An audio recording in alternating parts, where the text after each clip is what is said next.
संघर्ष से ही जीवन सुंदर बनता है। एक घाट के किनारे एक साधु अपना डेरा डाले हुए था। वह वहीं बैठा रहता और एकाएक चिल्ला उठता। वह कहता, जो चाहोगे सो पाओगे। वह जोर जोर से चिल्लाता। कई लोग उस रास्ते से गुजरते थे। उसे ऐसा चिल्लाते देख लोग उसे पागल समझ लेते थे।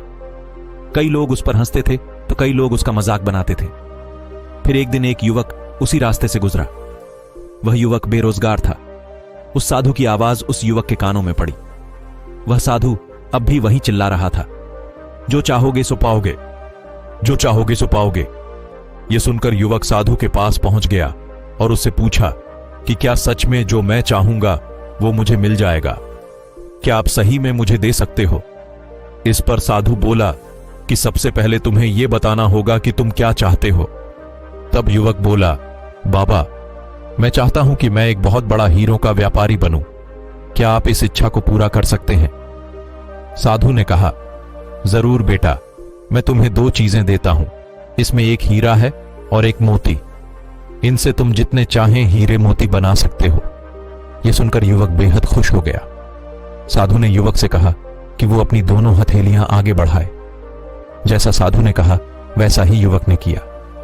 साधु ने युवक की पहली हथेली पर अपना हाथ रखा, फिर कहा कि यह सबसे अनमोल हीरा है। इससे तुम जितने चाहें हीरे बना सकते हो। इस हीरे का नाम समय है। इसे मुट्ठी में जकड़ कर रखना। इसे कभी भी हाथ से निकलने मत देना। फिर साधु ने युवक की दूसरी हथेली पर मोती रखा और कहा कि अगर किसी भी काम में समय लग रहा हो तो इस मोती को धारण कर लेना। यह मोती धैर्य है।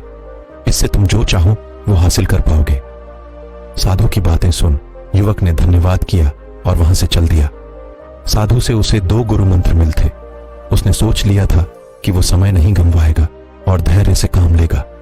कुछ ही समय बाद युवक ने एक बड़े हीरे के व्यापारी के पास काम करना शुरू कर दिया। वह व्यवसाय का हर गुण सीखता चला गया और कुछ समय बाद हीरे का बड़ा व्यापारी बन गया। इससे यह सीखने को मिलता है कि अगर आप कोई लक्ष्य प्राप्त करना चाहते हैं तो आपको समय और धैर्य दोनों की आवश्यकता होती है।